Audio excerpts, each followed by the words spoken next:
here. Let me let Vlad in. Right. So yeah, everything for me has been like, bleh. My throat is like swollen, but it's just allergies. It's not, it's the because trick it's just for that, like don't dry. you? Amy, you know the trick for that. So I'm a beekeeper. I have 4 beehives. Yeah. And they say local honey cures virtually all allergies. Well, I mean, I promise you it works. I gave my daughter, who was visiting, she was going, oh, my hay fever's playing up. And I said, just try some of this honey. So she tried some of my honey. And about an hour later, she said, it's all gone. I feel fine. So I love it. Yeah, I have used local honey before, and I really enjoy it for sure. So, well, hey everybody, how's it going? We are live right now, and I am here with my friend Chris Browne, and we are going to talk about a fascinating topic today on the Seller Roundtable. I haven't pushed the record button yet, so there's still time to join us if you'd like to join us in the Zoom. We're going to talk about the future. And it's really cool. Some of the fascinating topics we're going to be talking about today. Chris has really unique insight on them. So if you'd like to join us inside of the Zoom room here, you can go to sellerroundtable.com/live. And we can see Vlad is already here. Welcome, Vlad. And we will get into it. What do you think, Chris? You think we're ready to talk about the future? I'm always ready to talk about the future. It's my most favorite subject, and always has been. Oh my gosh, I actually ordered a Tesla this week. So, Oh, wow. I feel like that's one of those, those futuristic companies, right? Yeah. Well, do you know something? My son tells me about Tesla probably every minute of the day because he's determined that we order one. And the main thing he's excited about is controlling it from an app from inside the house. That's his most exciting. You can turn the heating on whilst you're not in the car, that kind of thing. So I love the idea of just keeping your phone in your pocket and your car turns on for you. I went and test drove one this weekend, and it was such an interesting experience. So maybe we can throw that into the discussion today. Let me hit the record button and we'll get started. Okay. You ready? I'm ready. Sweet. I believe I'm on episode 150. Hopefully I don't screw it up. Oh, all right, here we go. That's an important episode. I bet not screw up either. Hey everyone, what's up? And welcome to the Seller Roundtable today. This is Amy Weiss, and my co-host Andy is at the chiropractor today, but we will see him next week.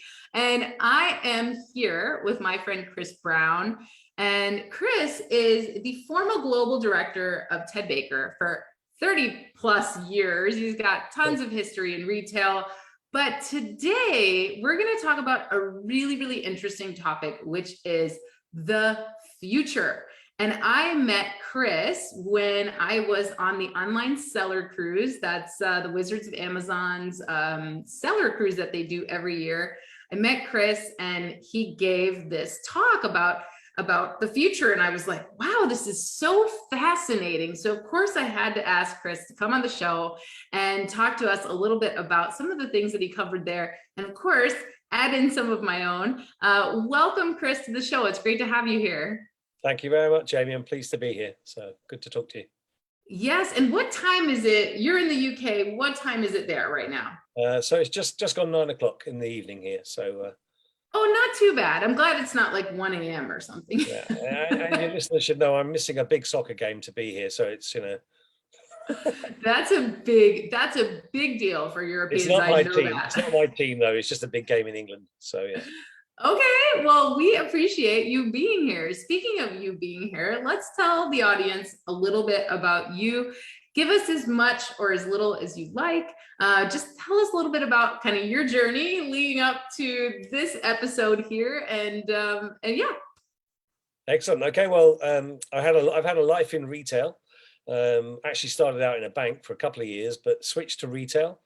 I'm turning 60 in a few weeks' time, so I like to tell people that I started in retail at the age of 12. So it's coming up 48 years in my whole career.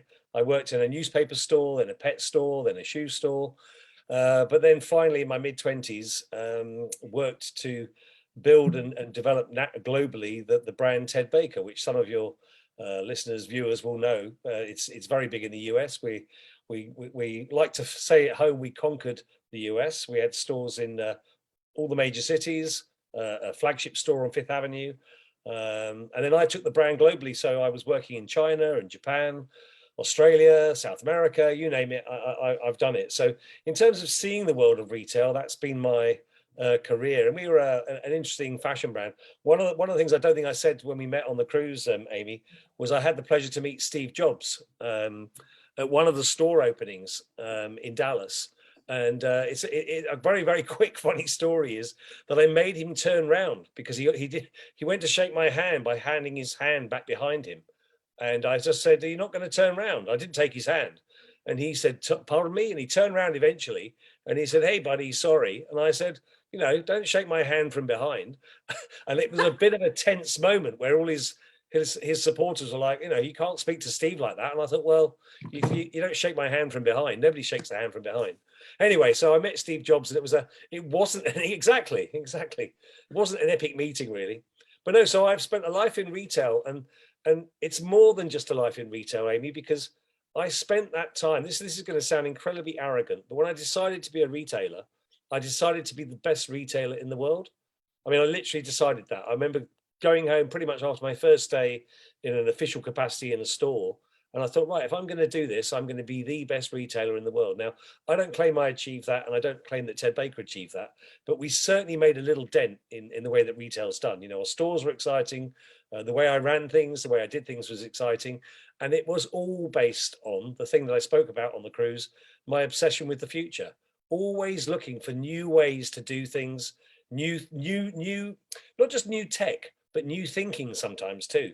So making certain that you were staying open, staying aware, and searching the world for what those new things might be. So obviously on the cruise, I gave a talk that was much more about other things than just pure retail, things that are going to affect and change the world for us, which is just endlessly exciting. I don't believe in that retail's died. I believe retail's just changing into something even more spectacular and potentially even more exciting than we all experienced. So that's sort of about me. I think I've managed to avoid saying too much exactly about me there. But, yeah.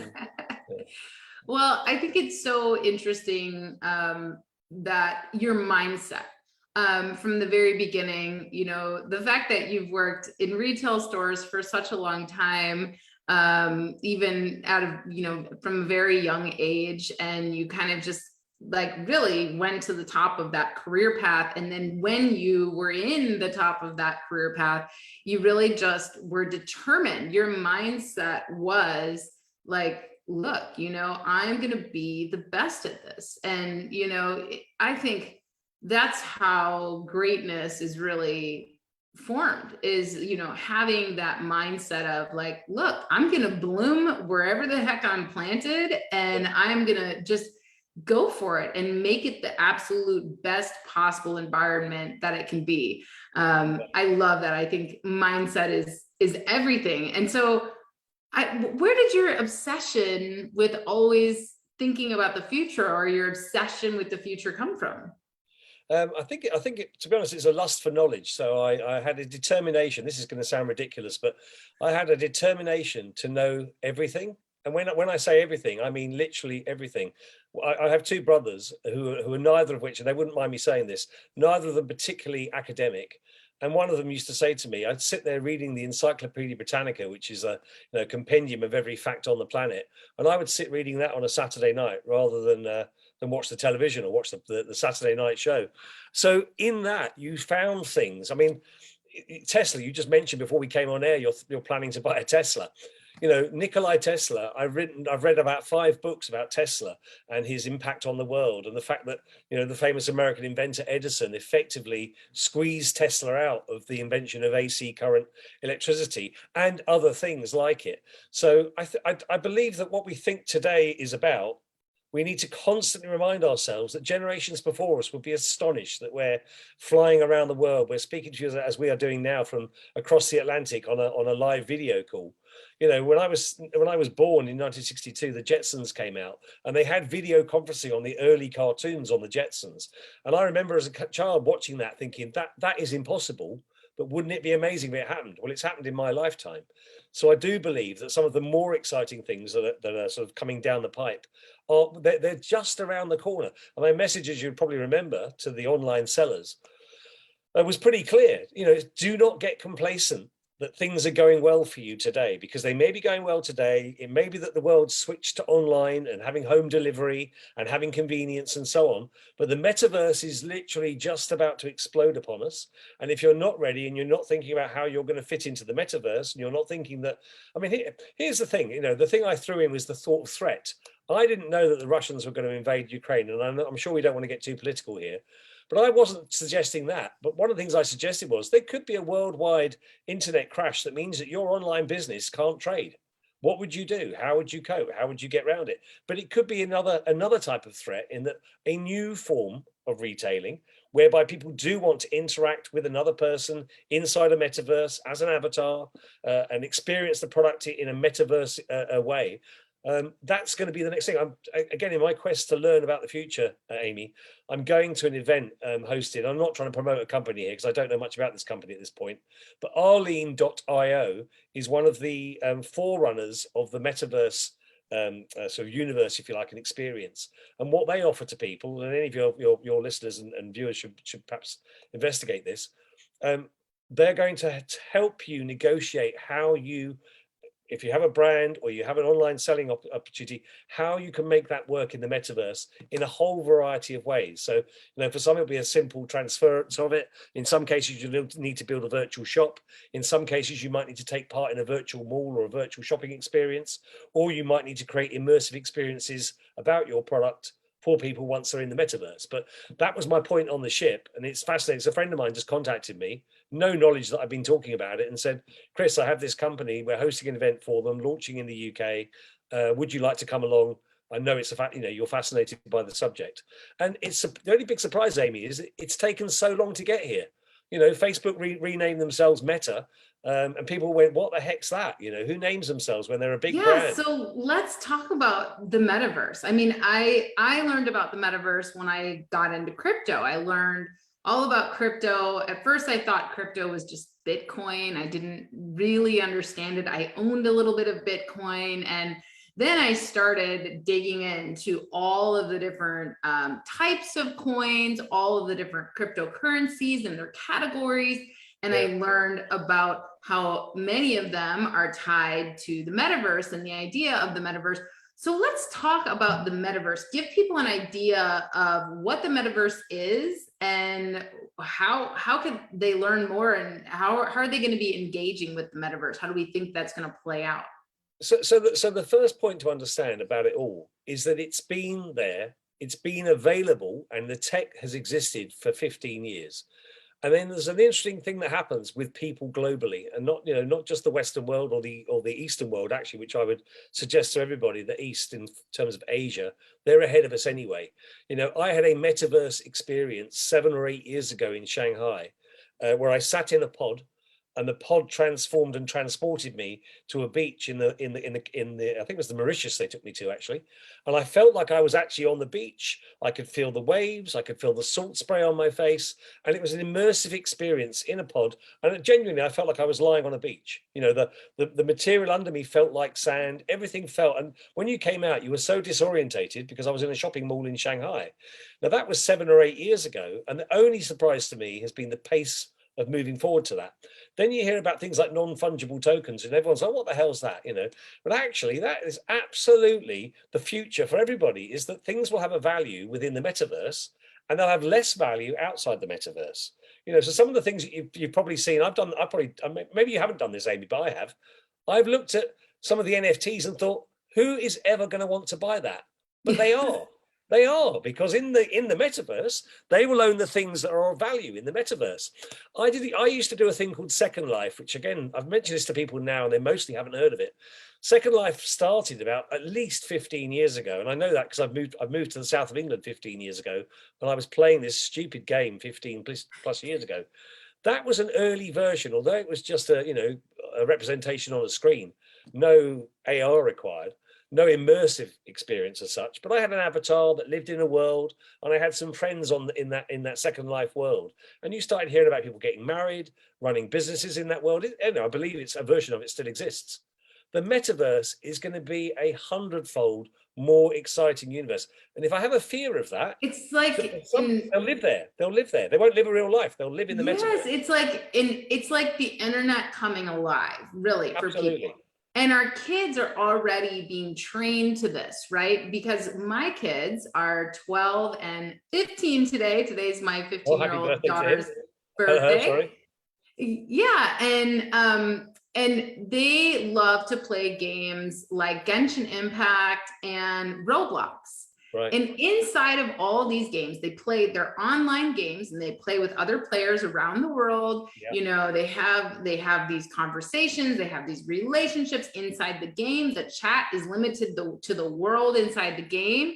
And people really get immersed in this.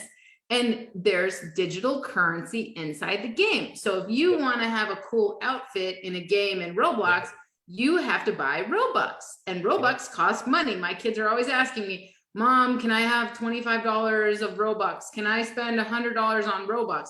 And they will burn through that $100 of Robux, which, might buy them 10,000 Robux or something.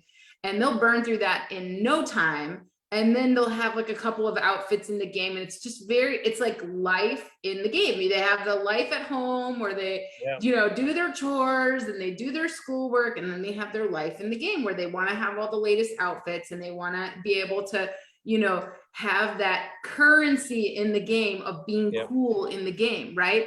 And what people don't realize about the metaverse is that e-commerce, and I would love to hear your opinion on this, but e-commerce is going to switch to this world where you actually go shopping for things. Like you could be pushing an actual shopping cart through a store, but it's all virtual, and you'll be able to pick up the things on the shelves and put them in your cart and check out, and you'll own those NFTs. In the world, Yeah, and sometimes they could also translate to physical products, but the way that people shop is going to change. And I don't know, this is an Amazon sellers podcast. I don't know if Amazon is going to be keeping up with that. So do you have an opinion about how e-commerce and how our shopping habits are going to change?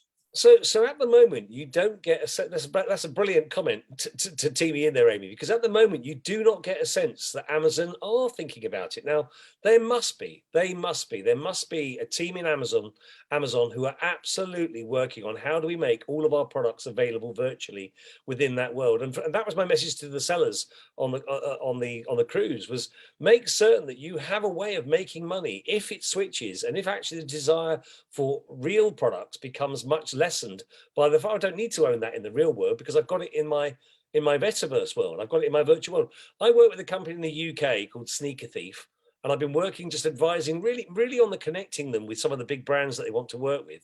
Sneaker Thief, the guy behind it, is a very genius young guy, and he said to me, within less than 3 years, the virtual or the digital sneaker world, trainer world, will be bigger than the real world for sneakers. And most of the big brands are already on that.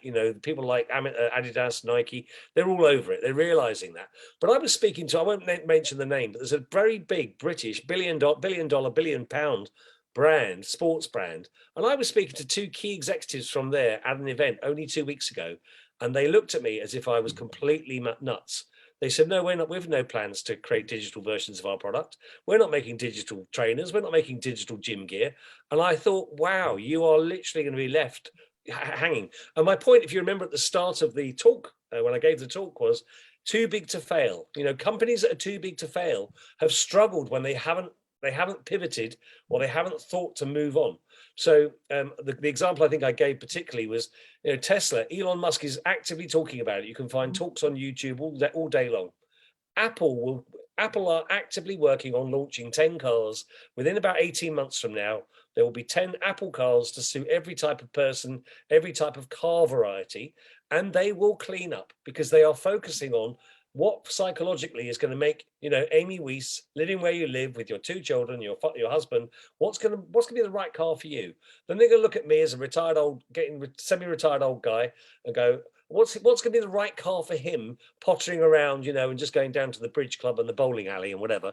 So, but they all, and so Elon Musk is very aware of that threat's coming. Sony was my other big example. They long ago realized that they wouldn't be able to keep producing consumer products that you played CDs on, records on, cassettes on, whatever. That type of product was going to go. Streaming was going to take over. Now, they didn't think that they could handle or compete on the streaming side. What they did was they are now becoming a provider. They will be providing, and when it happens, it will be revolutionary to an nth degree, computers inside contact lenses, where you can make the real world merge with the virtual world. So the metaverse, instead of it being big clunky AR goggles, the metaverse will come and join us in the real world. And all of this merging and all of this chaos that's happening, I don't propose to you, Amy, that I know all the answers. All I'm saying to everyone is, be much, much more aware that the change is bigger than you think it's going to be, and it's going to have more effect than you think it's going to be. You know, if you could jump back 15 years ago and have bought yourself $10,000 worth of Facebook shares, just look how much you'd be laughing today. And I don't like Facebook as it happens. That's just another thing. I mean, in terms of what it's done to the world, whether it's good, bad, or otherwise, I'm not sure. But if I could go back and tell myself back then, spend £10,000 buying some Facebook shares, yes, I would. So now look at what's happening and go, who are going to be the winners in the metaverse? It's not going to be that British brand I just told you about, which I didn't give you the name, because they're not even thinking about it. It may not be Amazon, because maybe they're not thinking about it. I'm sure they are. And then you need to think about which brands out there should you back. I mean, look at the you hear about the pop stars and the film stars at the moment buying up and announcing they bought NFTs. I believe Justin Bieber got ribbed for buying an NFT for $80,000, and people were saying it was only worth $8. 6 months later, it's worth $800,000. You know, so who was stupid? The people laughing at Justin Bieber or Justin Bieber's advisors who said, get into it. And it's, and I think I'm right in saying the world's most expensive artwork's recently been sold by, is it Beeple? I think it's Beeple or Beepo. It's $100 million for an NFT. It's astonishing. Yeah. And somebody's going to own that, and there'll be a way of monetizing it beyond it being you just own the rights. I mean, they say that they're not actually something you can own and restrict, but there'll be a way of making money about it. There'll be a game come up, and it'll be, if you want to have that piece of artwork on your wall of your mansion in the virtual world, it's going to cost you $100 or whatever the figure is. Yeah. So, but I think it's super exciting. The metaverse is going to be super exciting, and it's going to come into the real world, and there'll be those that get it and those that don't get it. And the ones that don't get it will be saying, oh, you know, I prefer the real world only. Well, that's fine. Just the same. And let's talk about another thing, which is our health and wellness, right? So we've talked about the metaverse and how we think that people are going to live differently. They're going to kind of live their normal lives, but they could even work in the metaverse. They could even earn their money, and they're going to have this virtual world, but it's not going to be like clunky headsets, and, you know, it's going to be built in, like you said, contact lenses, that kind of thing, where your phone, everything is built into your world, right? And it seems very futuristic and it seems crazy, but we're not actually that far from it. We already have this stuff built into sunglasses, all that kind of stuff, regular eyeglasses. So we're not that far from it. And recently I started reading about biohacking. And I know you're a big supplement junkie, just like me. I love, you know, taking care of myself and seeing what I can do to heal myself. I'd been on over 60 different medications for migraines. I had chronic severe migraines, and now I'm not on any of them. I've replaced everything with natural medications. I've lost 100 pounds. I've, you know, really taken good care of myself. And I'm now obsessed with just, what can I do in this biohacking world? I learned that AI is already to a place where right now you can get an AI scan of your current, like you can get a heart scan, basically, like a futuristic version of an EKG that uses AI, and it can actually determine, based on all of your, you know, your bodily, how your body moves, how your heart beats, it actually can determine your future likelihood of having heart disease. Yep. And you can do something about it now. It can determine your biological age. Your biological age is a really, you know, popular thing. So I would love to talk about, I mean, alongside of us integrating these exciting futuristic functions into our body, what about our health? Like that to me is so fascinating that people have been able to reverse their biological age by over 20 years. They've been able to grow limbs using stem cells, like completely without surgery, can repair their spine and stuff with stem cells. Like, and this stuff, because the FDA usually takes like 17 years to completely bring something in, you can access this stuff now, but you have to be like Chris and you have to be obsessed with the future and you have to be studying it because it's available to you now. If you reach out and you get it done before it's available on the open, like through your doctor. So what do you think about that? What have you learned about the future of health and wellness? Honestly, this is probably my, even more than the future and the thoughts about health. So my mother was a nurse, and sadly, as I told you earlier, she did pass away quite young, but very young. But I, for various reasons, have found this an obsession. So at 18, I started taking magnesium supplements, and there's an amazing book that I recommend to everybody I ever meet. It's called The Miracle of Magnesium. And it explains in that book how the magnesium, the reason that you need to take magnesium is that it's not in our food anymore. You know, if you go back to when food was just farmed in a very naturalistic way, magnesium was in broccoli and it was in bananas and it was in various foodstuffs. And the fact is, it's just not there in the quantity that we need. Now, magnesium works on every single process in the body. So the electrical impulse, we're electrical people, electrical charge in our body. So if you take magnesium, it ensures that those pulses work correctly to an optimum level. And you're also feeding the mitochondria of the body with the right energy source. So the individual small, tiny cells within the body are getting the right amount. This is not junk science. The guy that looked into this effectively won the Nobel Peace Prize. I've got something on my wrist actually here, Amy. Tryon's band. This one's about 10 years old. And that's a magnetic a band, effectively. It's reversing or affecting the polarity in my body. And this is not, the reason I'm saying it's not mumbo jumbo is I had a heart angiogram last year as part of a major health check that I had. And sorry, the angiogram was about 4 years ago, but the health check was fairly recent. The angiogram, when I had it, they inject your heart and they can see the veins and the state of the heart. And this is true. Dr. Hattrick, which is a funny joke in the UK, but Dr. Hattrick, Robert Hattrick, when I was having the procedure, you're awake for the procedure, they just numb your thigh and they put it up your femoral artery. He threw a cloth over my head and said to another doctor who'd walked into the room, "How old is this gentleman?" Well, at the time I was 54 years old, I think. And the guy went, I don't know, 18, 19. And the doctor said, "No, have a look again." So he looked again and he went, "Okay, well, maybe 20. And he pulled the sheet back and he went, "Okay, so the guy's 40.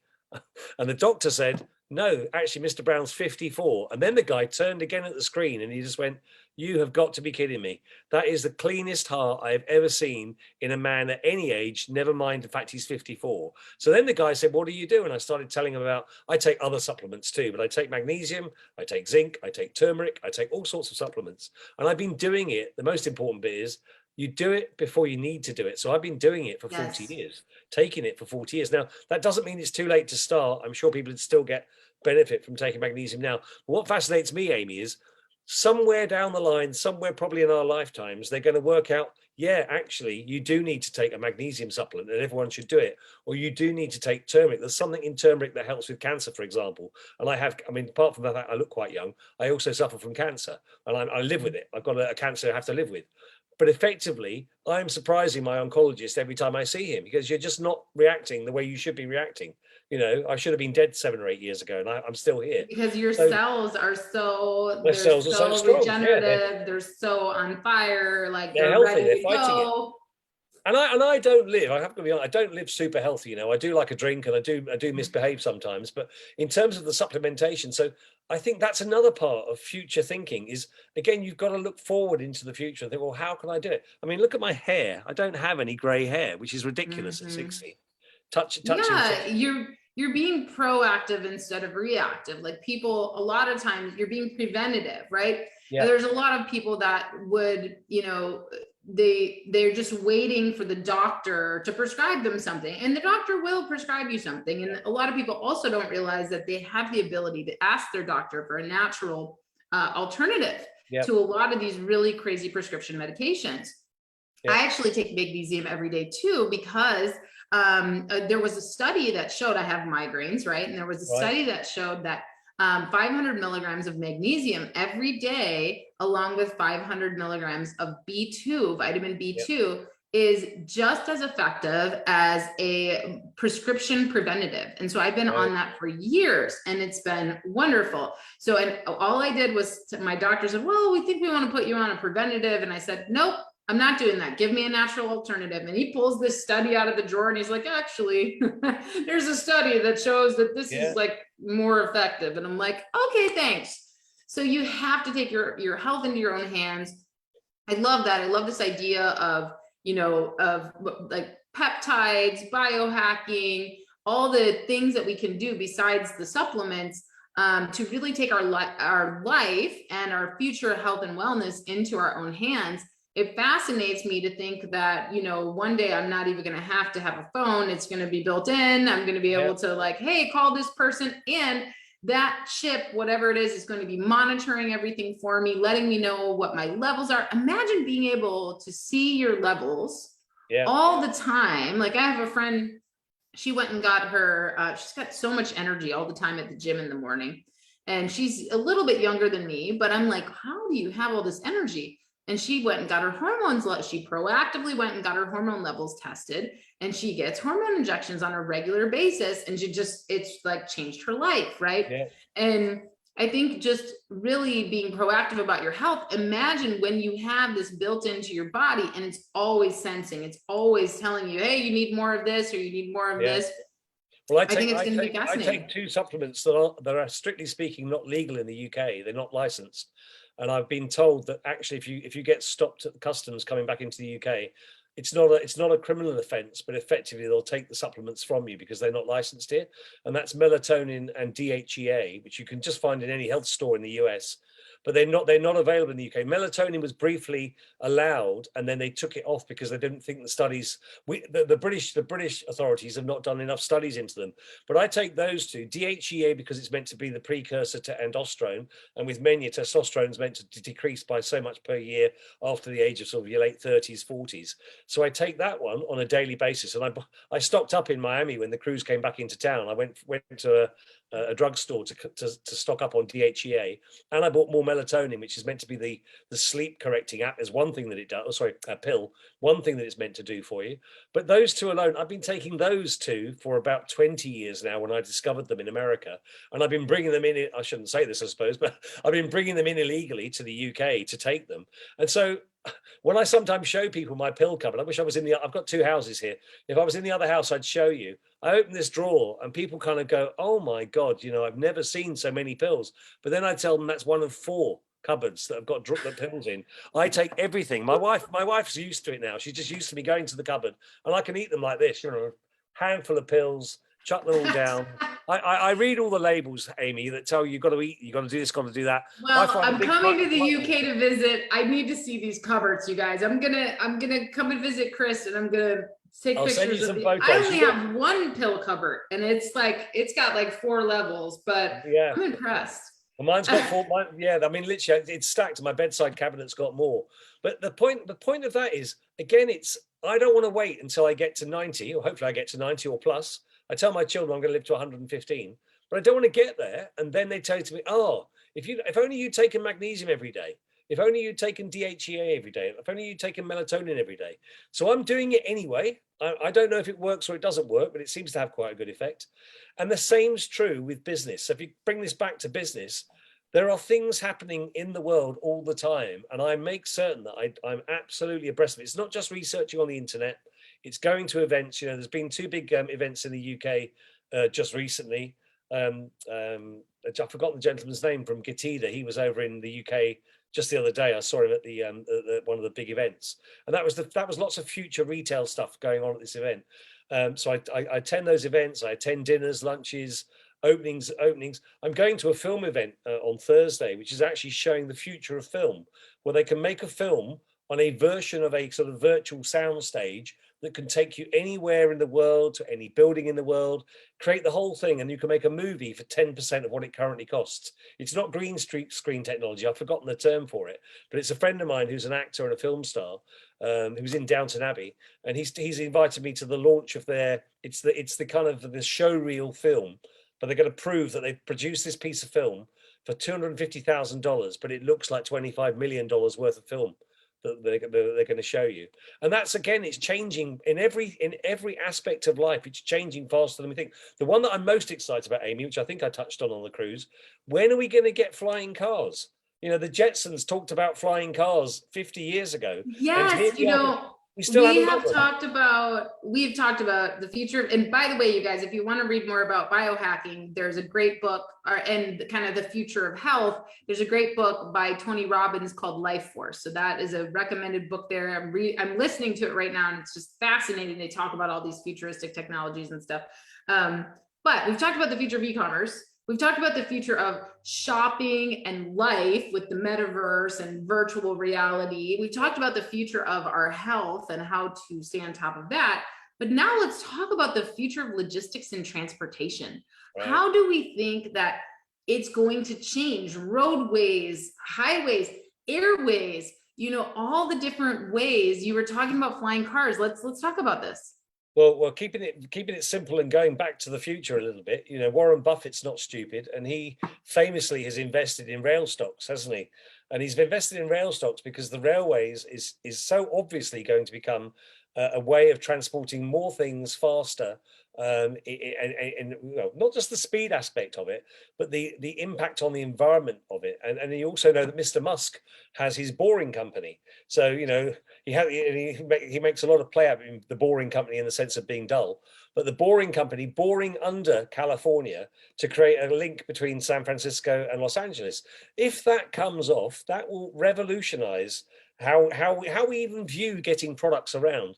And if you just switch to the future of food for a second, and I'll come back to the transportation, the big food companies of the world have recognized they can't keep growing food, whether it's growing the wheat, you know, grazing the cows and the cattle, you know, breeding the sheep, killing them, slaughtering them, cutting them up, refrigerating them, packaging them, processing them, transporting them. It's not a viable future to do that. So my whole point of my talk when I originally gave it was the future is liquid, was based on the fact that McDonald's are spending a huge chunk of their treasure chest, their money, working out how can we end that process and still be this business McDonald's. And mostly when I start saying this, people say, oh, I want a real burger. You know, I don't want a meat-free burger or a pretend burger or a protein derivative burger. Yes, you will, if it tastes better than the burger you're eating today. So that's the trick that McDonald's have got to solve, and other big food companies have got to solve. But they will solve it. I'm absolutely certain they'll solve it. And you can look up Creator, which is still there in San Francisco, and it's doing a sort of virtual burger. But their burger at the moment is a real meat burger, and it's then the various ingredients are thrown on, and it's a bit of theatre to kind of show you a way that a burger could be created by a machine in the future. But it will become a version of printed or processed burger, and eventually it will come into our homes. So McDonald's and all the big food retailers will start doing it, that they'll transport liquidized protein, liquidized starch, liquidized ingredients that get reconstituted into something that looks like a futuristic burger. And then that will eventually morph into what we do. Even today, COVID has taught us all, you shouldn't be traveling 5-6 miles to the supermarket, to stock up in the supermarket, to walk around the aisles and waste an hour of your life. We're all doing it. In the UK, we're all doing it. We're getting delivery people to come. My wife's so clever. She persuades the delivery man to pretty much put it in the fridge. When he comes into the house, you know, she makes him a cup of tea and he delivers it right into our kitchen for us. But that will eventually not be the way it's done. It'll be, you'll have a food processing unit. You'll have liquid elements of the food built into the food processor, and your kids will press a button and it'll go, I don't know, what's your son called? Oh, my daughter. I have a Chanel and Mariah. Chanel, right. So Chanel will just go click, click, Chanel's burger, and Chanel's burger will come out exactly how Chanel likes it. And then Mariah will click, click, click, Mariah's burger, and Mariah's burger will come how she wants it. And then Rashid will come in and go, oh, I don't like the way they have their burger. I want Rashid's burger, and he'll get Rashid's burger. And we'll all start going, this is better than the way it used to be, having a burger that was the same for everybody. Now we'll get one that's the one we want. And it'll develop. I mean, 40 years from now, I'm sure when I'm still here, I'm still hanging on because I've taken all the pills and I've kept myself young. My grandchildren will be going, did you really go to the shop and buy meat, Dad, Granddad? And I'll be like, yeah, we had to cook it as well. What? You had to cook it? How did you cook it? I said, oh, I used to get a fire, turn the gas on or turn the plate on and heat it up. And they'll look at me like I'm an alien. They'll be like, really? I'll say, yeah, if you look back at old films, you'll see them cooking sometimes. And the kids will just be astonished that we do it. And then their phone will ring. Kids that don't understand that we used to have phones that attach to the wall, right? Like kids don't get wired phone because they've never, my kids ask me, what did you do in the car, Mom? Like, did you have an iPad? And it's like, no, I looked at the window, kiddo. They can't believe it. We used to have games, car games in the UK that you would play to keep yourself occupied. I wanted to tell you this about the evolution of the phone. So I'm not one of the few people on the planet, but I'm certainly one of the few in the UK that I can think of. I had the very earliest version of a phone that was even possible because I got this fledgling phone back in 1988. The phone had a battery pack that was in a satchel, and there was three batteries. You plugged a wire in that came out the bottom of the phone. I'm doing this. The phone was this big, huge, great thing with a permanent antenna on it. You'd hold it with two hands, and then the satchel was around your waist. The wire went down into the battery and it lasted for about 10 minutes. And the reason why in the UK we joke about this, you had to shout, was if you didn't shout, then the service was so bad, the reception was so bad, nobody could hear you. And you were mostly calling a landline because nobody else had a mobile phone. So I had this, and then people would walk past me giving me abuse, like, look at that idiot on his mobile phone shouting so that everyone knows he's got a mobile phone. Well, actually, I was shouting so I could be heard. But then I went through the evolution. Gradually, it went down to one battery. Then the battery was in the phone. Then the phone got smaller and it got smaller and it got smaller. Now we've got back to, I mean, this is quite a big phone. We go back to a slightly bigger phone. They all got really small, didn't they? Like this big, little Nokias. And now it's going to be a little implant there so I can speak, a little implant there so I can hear. And if your number's 42841, I'll just go 428441 USA and it will call Amy. And I'll just be zoomed in for a bit. And then I'll say, whatever my code is to end it, 42 ends Chris Browne's phone call to Amy. And we won't have gadgets. We won't have them in our hands. So, but what about the visual aspect? What about, because, everything is visual now. That'll be in our eyes. That'll be in our contact lenses. So you will have these contact lenses, which Sony, you can look it up. I mean, I didn't make all this stuff up. Look it up. Sony's contact lenses are there. They just cost too much money at the moment. A pair of contact lenses for $250,000, no one's going to buy them. But gradually they'll get to a point where we can all afford them. And then there's big issues because you imagine if you're a sportsman and you can click on, hypervision and you can see further ahead down the field, or you can see when you're shooting, you can shoot better because you can see the target. You can zoom Which it. Which is why we're all going to be playing in the metaverse then.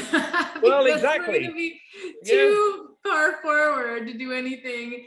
And what do you think about, definitely flying cars. I think like you were talking about railways, but this other thing, I was at my warehouse the other day talking with the lady who I rent my warehouse from, and her boyfriend, I met him and he did a TED Talk. He's building this network of 3D printers, like manufacturing facilities, local in every town. What he wants to do, his vision is local in every town across America. And what you do is you upload your designs, and that way we don't need long-term trucking anymore. Everything could be manufactured, nearly everything. Not every product is going to be able to be manufactured that way, but every physical product most of them are going to be able to be printed. Most of them are going to be able to be assembled locally, and then you don't have any more. I'm so excited that you just told me that, Amy, because I looked into this, I don't know, 10 years ago, and it was the future of clothing and high streets was to effectively be, excuse me, you would buy the design from the famous designer, So you'd buy from Calvin Klein or, Hugo Boss or Louis Vuitton, whoever it was. You would pay for the design and then go down. And this is the beauty of it. You would get a perfect fitting version of it. You wouldn't just get the one that they sell. You'd get one that was designed for Amy Weiss, was designed for Chris Browne. And I did a piece on this a long time ago, and it's gone a bit quiet. So the fact you've told me someone's working away on it is amazing. As I talked about that in my company, Ted Baker, I spoke about it with the founder, and I said to him, we need to make certain that when this licensing of our designs comes out, and people will just be able to not home print it at this stage, but be able to go to a shop that's local to them, no delivery between the warehouse or the factory. It'll literally be made, and it'll replace your Walmart. You'll go to this store with your printer or your sewing person where you pick up whatever it is that's been custom made for you.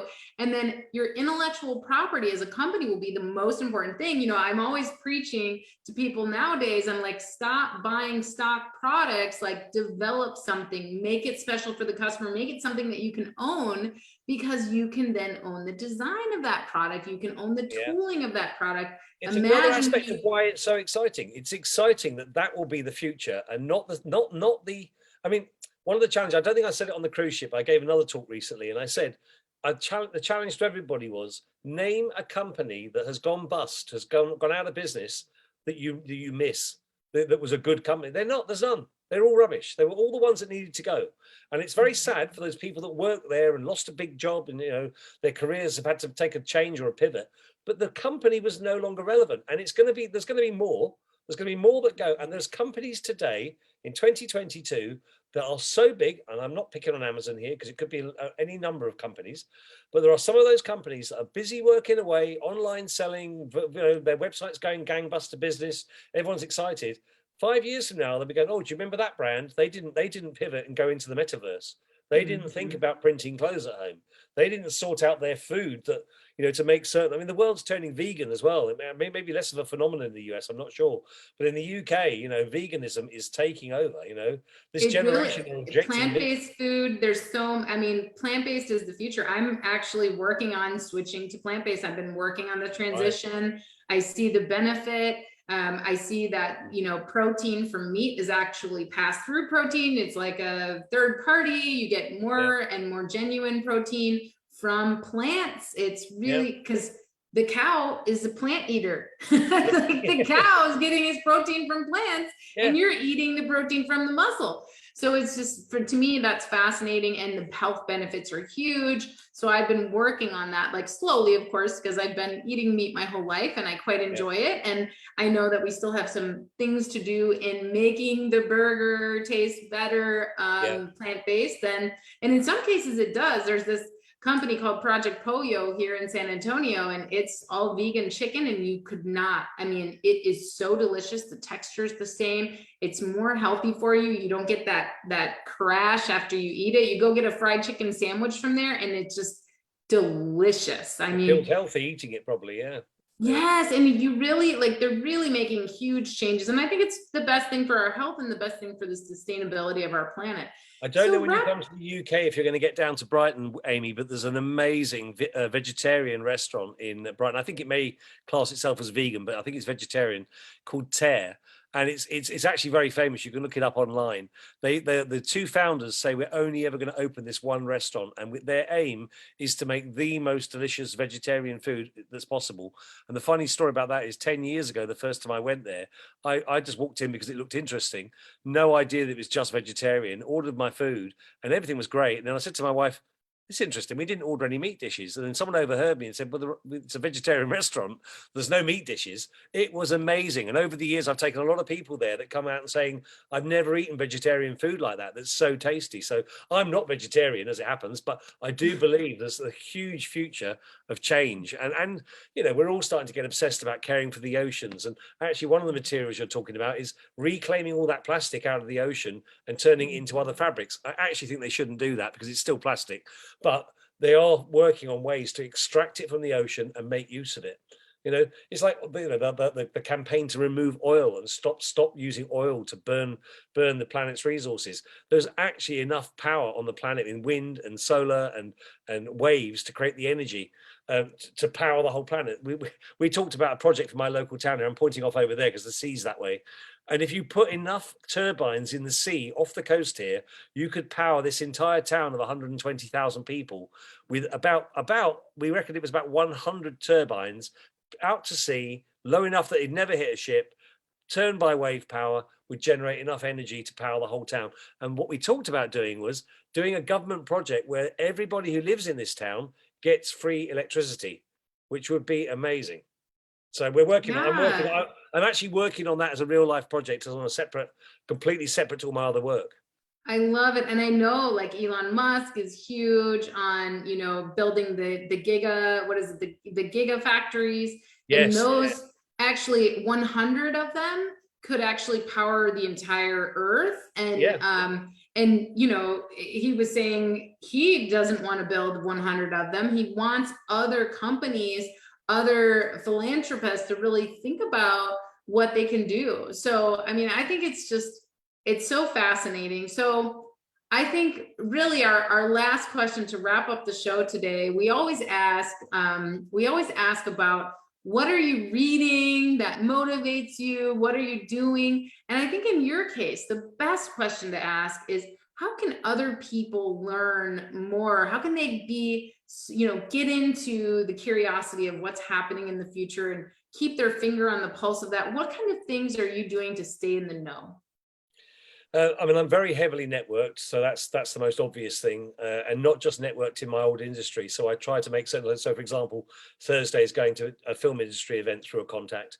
So absolutely, I mean, I turn up at events, I take invitations. I made some great connections on the cruise, and people that I've continued to speak to, and one of which was actually Pick Fu, who did a great presentation, the gentleman from Pick Fu, and I work with one of the biggest companies providing a version of what he talked about, but actually a different version. Very different version. Vicens, which is based in Singapore, they have a piece of tech, and this stat's going to amaze you, but their tech is activated 500 million times per month in Asia. And the tech, it's not an app that you buy. The app is inside the phone when you receive the phone, with all of the major phone companies in Asia. So Huawei, Xiaomi, Oppo, Vivo, LG, and Samsung all offer the tech inside the phone, and it's a version of your camera.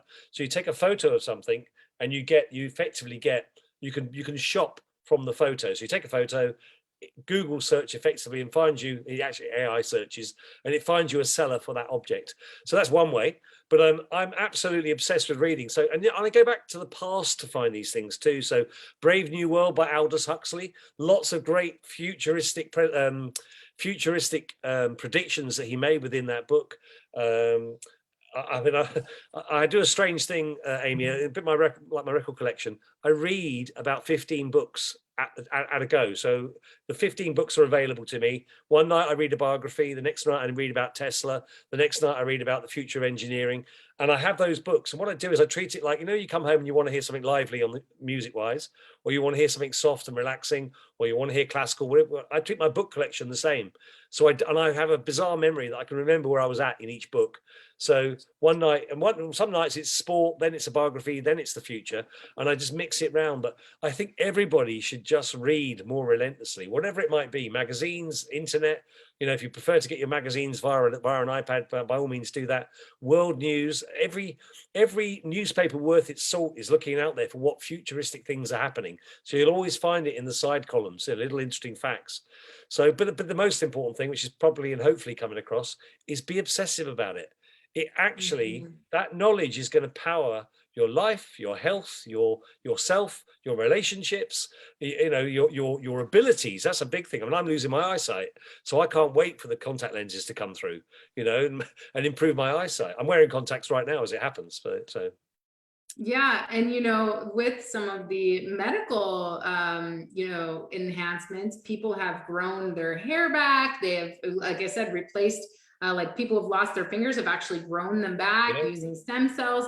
So you may be able to get your eyesight back to normal. I know I heard something about that. So definitely check out that Life Force book. I think you would be fascinated by it. I do the same thing with books. I have the Scribed app on my phone, and I'm constantly switching between different books. Like I'm doing one on chakras right now. Another one is the Life Force book. Another one is the Bhagavad Gita, which is like a spiritual book from many, many years ago that predates the Bible. And And so I kind of mix up all of my different books, and then I'll do like a self-help book, or, lots of different books, and I listen to them all, like, oh, let me listen to this chapter now. Oh, what I'm in the mood for this. And I actually don't care a lot for TV anymore. Right. And when I do watch TV, it's a lot of like documentaries or interesting information. I have a thirst for knowledge as well. So I love that and then the other thing that you mentioned is staying networked. Like, that's the biggest commitment that I have made, is going to things, discovering things, meeting people. That has changed my life more than anything else, other than me taking my health into my own hands and all that. But just meeting people and being open to what I can learn from them has changed my life, and it's just been incredible. So can I throw in a line, Amy? It's a line that I use with my team, and it's a line that perhaps sums up everything we've been talking about. And it sounds complicated, so I'll say it twice, but only because, and I don't want to patronize anybody. I'm going to say it twice just because it takes twice to sink in. So you don't know what you don't know. You don't know that you don't know. So you don't know what you don't know. That you don't know. Now, so you could say to that, how can you possibly find out something you don't know that you don't know? Because you don't know that you don't know it. And I would say to you, that's how you do it, networking. Because somebody says something when you're in a networking meeting, and you suddenly go, I didn't even know about that thing you just mentioned. I didn't know that existed. I didn't know that person. I didn't know that place. I haven't been there, whatever it might be. And that's how you do it. You expand your universe. I mean, we can all go through Instagram and connect on Facebook and so on, but there's no substitute for live face-to-face experiences, talking to people and comparing notes on things. So the cruise was a great example of that. We met each other. We all spoke about different things that were affecting our lives. You and I both share a love of cats, which we haven't even spoken about, which is outrageous, to be honest. In fact, my Bengal cat Sultan, he'd be insulted that he wasn't included in the conversation and the podcast. But remember that line: you don't know what you don't know that you don't know you don't know. The only way you can improve on it is to keep learning. Oh, that's one of yours. So this is the 3D printed version of my cat. Oh, wow. Lulu. I was obsessed with the ability to 3D print. I mean, actually her feet, everything are perfectly designed exactly as she is. Wow. And so I was obsessed with the ability to actually recreate your pets in a 3D printed version, which, think about NFTs. That would be interesting. Have got to, Amy, I've got to do that very soon. Now you've shown me that, because I've got a 3D me. We did a Ted Baker installation where all of the directors and the various characters in our company, we all had a 3D modeled photo done. And I thought it would just take over the world, because it was so amazing. I'm just wearing my suit and I was surrounded by 64 cameras, and they did the 3D me. I'm going to take my cat and see if I can make him sit for it. Yes. Well, you have to take several versions. Like, you have to take pictures all around the cat, and then it can be done. One of my other cats got in here and knocked her off and like ate her foot. So, I'm trying to keep her protected. You must share that that website or whoever it is, because I did a live one. We brought the cameras into our offices, and every person went through a process. I have to send you a picture of it, and it's just ridiculous. A 3D version of yourself. Yes, I love it. Yeah, we were my friend who actually did my design of my product Sifties. He did a lot of 3D CAD in college, and so he's actually the one that is a friend that did that for me. But same thing, like what he used to do is he would take people's pictures and stuff of our workplace, and he would turn them into superheroes, and then he would 3D print them and bring the superhero version of them to work. And so people have different superhero versions of themselves at work. So yeah, but there are companies that will 3D print your pet, which I think is so fascinating and so much fun. And I think there's so much you could do with that as far as like business ventures, because people just love their pets. So well, if they end up doing life-size versions of people, can you imagine the future of that? If someone's not going to be long for this world, you can get a 3D version to keep. Well, and an AI version, I bet. Yeah. Like so many, we could talk about this for hours. I love it. Okay, Chris, how can people get in touch with you? How do they network with you? What's the best way to do that? I'm obviously open on email, so I'm sure you'll share my email with everybody. I have my own brand, which we haven't spoken about, which is Kit London, women's clothing brand, but it's also got jewelry, also got sunglasses. Come and have a look at that, kit-london.com. And then, you know, I'm in the usual places, LinkedIn, obviously I'm on Facebook, and I'm very open. You know, I got told off by people. I only joined Facebook last year, believe it or not. And I just opened up to everybody, but so many people have got in touch with me that I hadn't seen for years, haven't spoken to for years. So it's very useful. LinkedIn, I have a huge network of about 12,000 connections on there. And I'm always happy to speak to people. So if anyone wants to talk to me, have a Zoom call, talk about any of the top topics we've talked about, and a million others, then I'm happy to do so.